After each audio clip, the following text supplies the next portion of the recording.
लालू यादव जिंदाबाद। स्वर्गीय मुलायम सिंह यादव अमर रहे।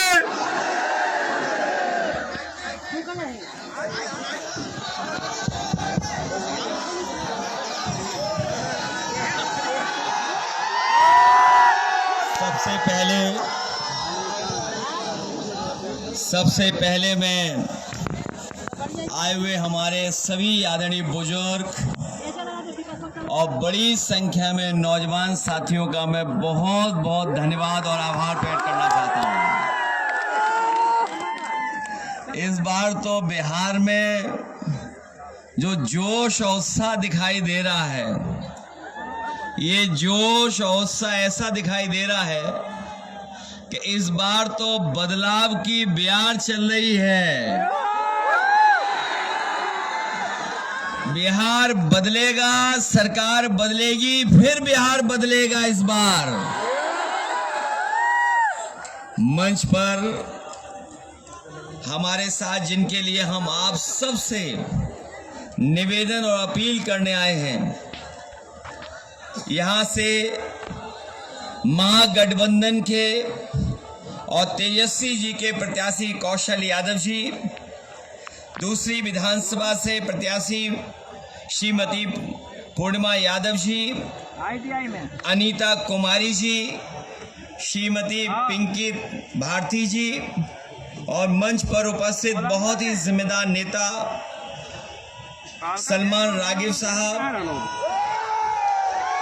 जिला अध्यक्ष उदय यादव जी, पूर्व एमएलसी जिनका मैं नाम ले चुका हूं, लोकसभा में जो आपको और महागठबंधन को भविष्य में मजबूत करेंगे, श्रवण कुशवाहा जी, प्रदीप महतो जी, देवानंद चौहान जी, अनवर भट्ट साहब, प्रेमा चौधरी जी, मिथिलेश चौहान जी, अशोक कबीर जी, विनय यादव जी और बड़ी संख्या में महागठबंधन के कांग्रेस पार्टी और सभी दल जो महागठबंधन में उनके हमारे सभी नेता, उपस्थित सभी कार्यकर्ता और पत्रकार साथियों, मैं आज ये कह सकता हूं कि बिहार की जनता ने मन बना लिया है। मैं जब से चुनाव में घूम रहा हूं, चुनाव में बिहार के में मैं देख रहा हूं जनता के बीच में एक विशेष उत्साह और लगाव तेजस्वी के लिए दिखाई दे रहा है। इतना समर्थन और हर वर्ग के लोग दे रहे हैं जिसकी कभी भारतीय जनता पार्टी और उनके सहयोगी दलों ने भी कल्पना नहीं की होगी। अभी जब मैं कौशल जी को सुन रहा था तो वो याद दिला रहे थे कि भारतीय जनता पार्टी ने किस तरीके से जनता में ये कहा कि इस बार वो 400 पार करेंगे। चुनाव से पहले ही कहने लगे थे 400 पार, और जनता को लगा कि अगर 400 पार हो गए तो भारत का संविधान जो बाबा साहब भीमराव अम्बेडकर जी ने दिया है, जो संविधान हमारा संजीवनी है, जो संविधान हमारा मान सम्मान रखता है, जो संविधान हमें हक दिलाता है, अगर ये 400 पार हो गए तो ये बाबा साहब भीमराव अम्बेडकर जी का संविधान बदल देंगे। जब आज बिहार में हम लोग देखते हैं तो वही बीजेपी के लोग जो 400 पार कह रहे थे, अभी वोट नहीं पड़ा है, वोट पड़ने से पहले क्या संख्या बता रहे हैं, वो खुद तो बोल ही रहे हैं। उनके सहयोगी जो मोदी गोदी मीडिया है वो भी बोल रहा है। हालांकि सब मीडिया वाले खराब नहीं हैं, और ये जो हमारे आपके सामने खड़े ये भी खराब नहीं है। इनके तार जहां से जुड़े हुए हैं, हेड ऑफिस के पीछे जो तार जुड़े हुए हैं वो ज्यादा खराब है। लेकिन मैं पत्रकार साथियों का भी चेहरा पढ़ रहा हूं, ये भी जानते हैं कि इस बार बदलाव होने जा रहा है। ये जो 400 पार कह रहे थे, यूपी की जनता ने उन्हें ढेर कर दिया इस बार, और ऐसे ऐसे लोग हारे जिनकी आप कल्पना नहीं कर सकते। ये बीजेपी के लोग कहते हैं वैकेंसी नहीं है 2047 तक। मैं उन्हें कहना चाहता हूं, इस बार बिहार की जनता ने तय कर लिया है कि वैकेंसी कर करके नौजवान नया मुख्यमंत्री तेजस्वी को बैठाने जा रहे हैं। और कभी आप कल्पना कर सकते हैं कि यूपी में कौन कौन हार गया। एक नेता था, याद होगा आपको, वो थार लेकर के किसानों को ऊपर चढ़ गया था, थार लेकर के चढ़ा था, उसको भी समाजवादियों ने ढेर कर दिया, चुनाव हार गए।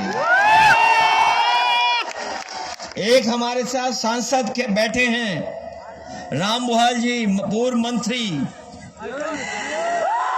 कई बार की सांसद, नाम आप जानते होंगे, सुल्तानपुर से सांसद थी मेनका गांधी जी, उनको भी राम बुहाल जी ने हरा दिया। और जो लोग कह रहे थे 400 पार, वो अयोध्या भी नहीं बचा पाए। इस बार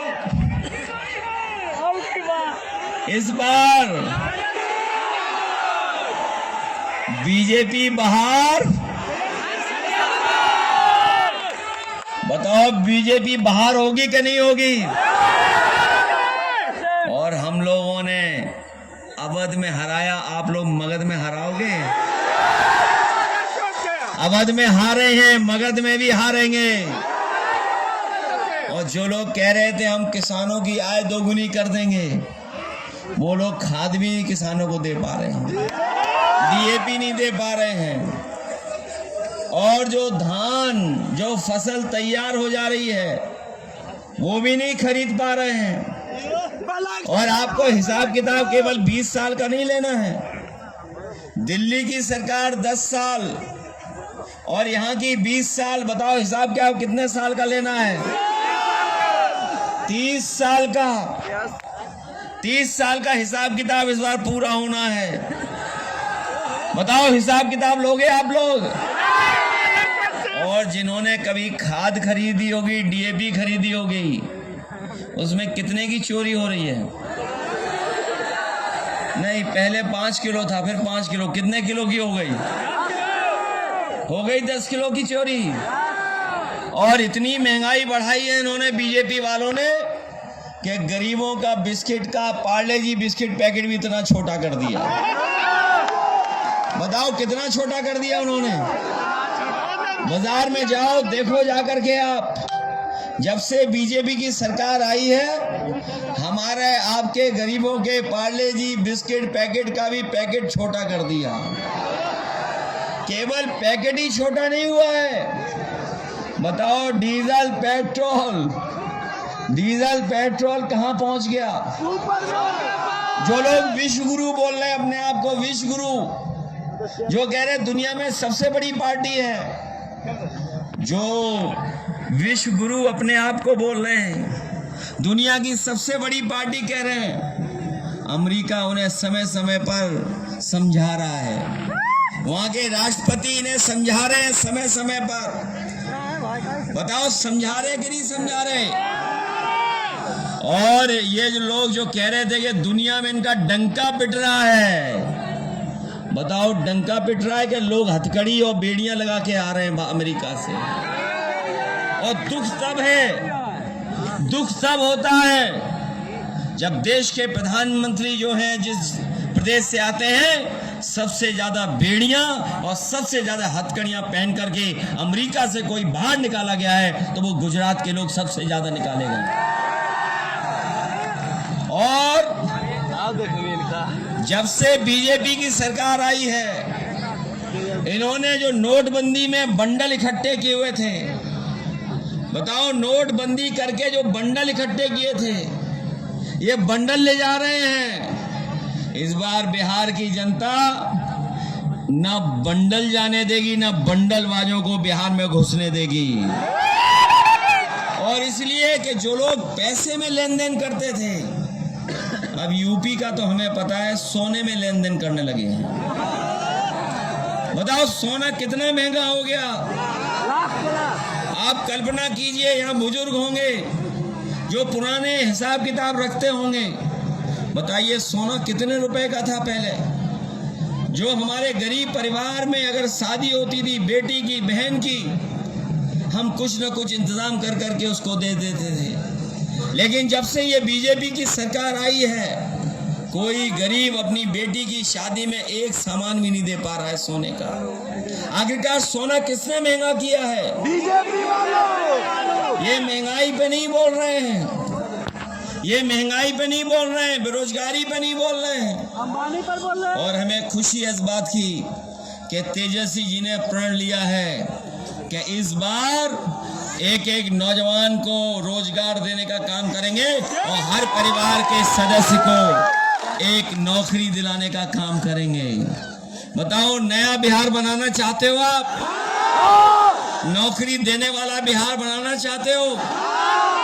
और जब तेजस्वी जी नौकरी देने लगे तो बताओ बीजेपी वाले घबरा गए थे, और घबरा करके उन्होंने षड्यंत्र कर करके, साजिश कर करके साजिश की, षड्यंत्र की और सरकार हटा दी। कभी आपने सोचा कि सरकार क्यों हटाई? क्या कारण रहा होगा सरकार हटाने का? जो मुझे समझ में आया वो यही था कि जब तेजस्वी जी का प्रचार होने लगा कि वो नौकरी और रोजगार के लिए काम कर रहे हैं, नौकरी देने लगे हैं, तो बीजेपी घबरा गई, क्योंकि तेजस्वी का प्रचार और प्रदेशों में भी होने लगा। वो इसलिए घबरा गए कि अगर बिहार में नौकरी मिलने लगी तो लोग और नौजवान उनसे भी नौकरी मांगेंगे। अभी हम सुनते हैं कि बीजेपी के लोग कहते हैं नौकरी कहां से देंगे। ये बीजेपी वाले तो पूछ ही सकते हैं, क्योंकि नौकरी बीजेपी के एजेंडे में कभी नहीं रही।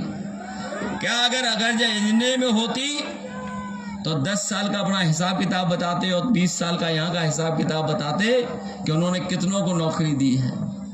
नौकरी दूर, हमारा नौजवान फौज में भर्ती हो जाता था, वर्दी पहनना चाहता है, लेकिन इन्होंने वर्दी पहनना भी दूर कर दिया नौजवानों से जब से अग्निवीर व्यवस्था। हम लोग ये व्यवस्था खत्म करेंगे, इसलिए देश बिहार की तरफ देख रहा है, पूरा देश बिहार की तरफ देख रहा है। और हमें खुशी इस बात की कि बिहार की जनता ने हमेशा देश को संदेश भेजने का काम किया है। जब कभी भी देश में या राजनीति में संकट आया तो यहाँ की महान जनता ने न केवल बिहार बल्कि देश के लिए संदेश देने का काम किया है। होगा जब राष्ट्रपिता महात्मा गांधी अंग्रेजों के खिलाफ लड़ रहे थे, तो यही बिहार है जहां पर सत्याग्रह कर करके उन्होंने देश को जगाने का काम किया था। और उसका परिणाम यह हुआ कि अंग्रेजों को भारत छोड़ करके जाना पड़ा। आपको याद होगा, इसी धरती से अद्भुत लोग निकले हैं, महापुरुष लोग निकले, भगवान निकले। भगवान बुद्ध भी इसी धरती से निकल करके उन्होंने दुनिया को संदेश देने का काम किया।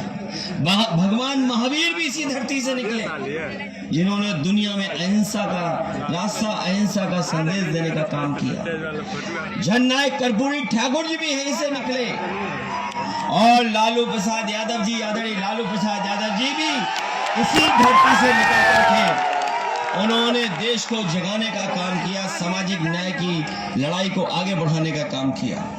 इसलिए पूरा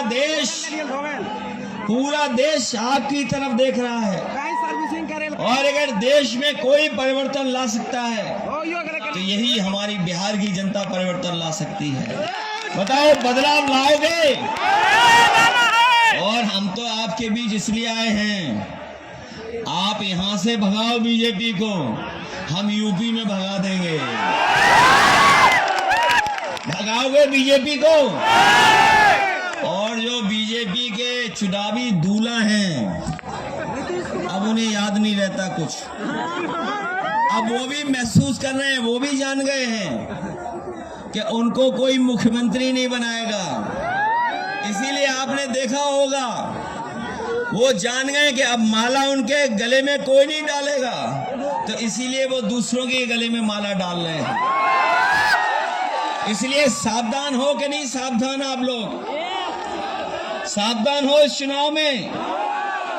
आप लोग नौकरी रोजगार के लिए मदद करोगे तेजस्वी जी की, और फिर नया जो मुख्यमंत्री नई उम्र का बनेगा वो नए लोगों की चाहत क्या है, नए लोगों की लड़ाई क्या वो समझता है। इसलिए तेजस्वी की मदद करिए। मुझे याद है जब मैं मुख्यमंत्री था तो मैंने वहां पर नौजवानों को लैपटॉप बांटने का काम शुरू किया था, और बड़े पैमाने पे नौजवानों को लैपटॉप दिया था, और उसका परिणाम ये हुआ कि नौजवान पढ़ाई में भी आगे बढ़ने लगा, दुनिया से जुड़ करके वो अपने रोजगार और काम करने लगा। लेकिन ये भारतीय जनता पार्टी की सरकार आई, उन्होंने वहां लैपटॉप ही बंद कर दिया। और लैपटॉप इसलिए बंद किया क्योंकि जो हमारे जो मुख्यमंत्री हैं उन्हें लैपटॉप चलाना नहीं आता था। बताओ नई पीढ़ी के लोग नए जमाने के साथ चल रहे हैं कि नहीं चल रहे हैं? जो जानकारी हासिल करना चाहते हैं, बताओ मोबाइल में जानकारी हासिल हो जाती कि नहीं हो जाती? सामान खरीदना हो तो वहां से हासिल कर लो जानकारी। और कई शहरों में तो खाना मंगाना हो तो खाना भी मंगा लो। बताओ नई पीढ़ी को नई सोच के साथ आप मुख्यमंत्री बनाना चाहते हो कि नहीं बनाना चाहते हो? इसलिए मदद करिए। और जहां तक सवाल लॉ एंड ऑर्डर का है, हम आपको भरोसा दिलाते हैं कि जिस तरीके से उत्तर प्रदेश में हम लोगों ने पुलिस के लिए इंतजाम किया था, और ऐसा इंतजाम किया था कि हमारे गरीब गांव में रहने वाले लोग, उनके ऊपर संकट आ जाए, कोई परेशानी आ जाए, कोई झगड़ा हो जाए, उन्हें थाने न भागना पड़े, और अगर वो फोन मिलाएं तो 5 और 10 मिनट में पुलिस आए और उनकी मदद करे, ऐसा इंतजाम हम लोगों ने किया था। वो देश का उदाहरण बना। जो पुलिस को हमने इंतजाम दिया था, नई गाड़ियां दी, थाने अच्छे किए, उनका हेडक्वार्टर ऐसा बनाया, जब होम मिनिस्टर वहां पहुंचे तो ऊपर नीचे दाएं बाएं आगे पीछे देख रहे थे, ताज्जुब कर गए कि उत्तर प्रदेश में ऐसा भी पुलिस का हेडक्वार्टर हो सकता है। और ये बात हमारे पत्रकार साथियों, अपने मित्रों से जानकारी कर लेना जो लखनऊ में होंगे, और नहीं तो गूगल करके देख लेना आप। पुलिस को हम लोगों ने आधुनिक बनाया, और हमारे उत्तर प्रदेश में लखनऊ में और आसपास हेड कांस्टेबल इनोवा में चलते हैं। बताओ बिहार में किस पे चलते हैं? सुनने में आया है थाने में जाओगे तो जेब खाली कर दी जाएगी। ये बेकार किसने व्यवस्था की है? बीजेपी ने की है। इसलिए भ्रष्टाचार इन्होंने बढ़ाया, बेईमानी बढ़ाई। और अब क्या कह रहे हैं, जब सरकार उनकी बनने वाली नहीं है, ये बीजेपी वाले झूठे हैं कि नहीं झूठे हैं? याद कीजिए कब रुपए बंद किए थे, नोट बंद किए थे इन्होंने, और नोट बंद करके ये कहा था भ्रष्टाचार खत्म हो जाएगा। बताओ भ्रष्टाचार कहीं खत्म हो गया? सबसे ज्यादा इलेक्शन में चंदा किसने दिया बताओ? वो जो बॉन्ड थे, क्या बोलते थे उनको? पत्रकार साथी आप बताओ, हम तो नाम भूल गए। हाँ, ये सब जानते हैं, हम भी जानते हैं। बताओ किसने इकट्ठे किए सबसे ज्यादा? क्या बीजेपी कह रही थी कि नोटबंदी हो जाएगी तो भ्रष्टाचार खत्म हो जाएगा? और अब जब उन्हें पता लग गया है कि उनकी सरकार नहीं बनने वाली है, तो बताओ 10,000 रुपए दे रहे हैं कुछ लोगों के अकाउंट में। आप लोग चेक करना, कहीं आपके अकाउंट में तो नहीं आ गया? एक आध के अकाउंट में भेज दिया और प्रचार ज्यादा कर रहे हैं। और फिर ये बताओ हिसाब किताब में कितने कच्चे हैं। हिसाब किताब में कितने कच्चे हैं? हमारा आपका उनका हिसाब किताब तो 15 लाख का था। कितने का हिसाब किताब था बताओ? और 15 लाख में तो अभी तो 10,000 रुपए आए हैं। कितना बकाया है बताओ? बताओ 15 लाख कब बोला था? 14 में। और वो भी 10,000 उधारी का 10,000। और तब जब जाने वाले हैं। और आपने पटना का वो शो देख लिया होगा। उस शो में तो जो है चुनावी दूल्हा उनको शो ही नहीं किया इन्होंने। बताओ कहीं चुनावी दूल्हा को शो किया रोड शो में? तो इसलिए आप लोग मदद करना। तेजस्वी काम करने वाले हैं, बिहार को आगे बढ़ाने वाले हैं, नौकरी देने वाले हैं, बिहार को खुशहाली के रास्ते पे ले जाने वाले हैं। इस बार नौजवानों का पलायन रुकेगा, बीजेपी का पलायन बिहार से होने जा रहा है। इस जिले में मुझे खुशी है इस बात की कि बीजेपी वालों ने तो जीएसटी कानून लाकर के महंगाई बढ़ा दी और महिला विधेयक लाए थे। कह रहे थे कि हम महिलाओं को आगे बढ़ाएंगे, महिलाओं को ज्यादा सीटें देंगे। हमें खुशी है कि इस जिले में अगर कोई आगे बढ़ा रहा महिलाओं को तो वो ये महागठबंधन है। इस जिले में सबसे ज्यादा हमारी माताएं बहनें चुनाव लड़ रही। आदि आबादी को कोई भी पहचान दे रहा है तो महागठबंधन दे रहा है। मुझे पूरा भरोसा है कि जिस समय आप लोग वोट डालने जाएंगे आप लाइन 10 को नहीं भूलेंगे, महागठबंधन को नहीं भूलेंगे। भूलोगे तो नहीं महागठबंधन को? लाइन 10 तो नहीं भूल जाओगे? ये हमेशा साथ देगी आपकी लाइन 10। बीजेपी वाले कह रहे हैं कि इस जमाने में लाइन 10 की क्या जरूरत है। मैं उन बीजेपी वालों से कहना चाहता हूं, तुमने डीजल पेट्रोल महंगा कर दिया। हम लोग इसमें चाहे तो मिट्टी के तेल से जला लें और चाहे तो एलईडी बल्ब भी लगा के जला सकते हैं। तो पुराना और नया दोनों का तालमेल अगर कोई है तो वो हमारी लाइन 10 है। और अगर वो न जानते हो कि इसमें एलईडी बल्ब कैसे लग जाएगा तो हमारे पास आ जाओ, हम बता देंगे एलईडी बल्ब कैसे लगेगा। इन्हीं शब्दों के साथ आप सबका बहुत बहुत धन्यवाद और आभार प्रकट करता हूं। नौजवानों भूलना नहीं, नौजवानों हमारे बुजुर्ग भूलना नहीं। तेजस्वी जी की मदद करना सब लोग। बताओ मदद करोगे? सब लोग जिताओगे? उन्हें मुख्यमंत्री बनाओगे? हम अपना पूरा साथ उनका देंगे और जो कुछ भी हमें अनुभव है उसकी भी मदद हम लोग तेजस्वी करेंगे। पूरे देश को आगे बढ़ाने का काम हम लोग करेंगे। बहुत बहुत धन्यवाद आप सबका।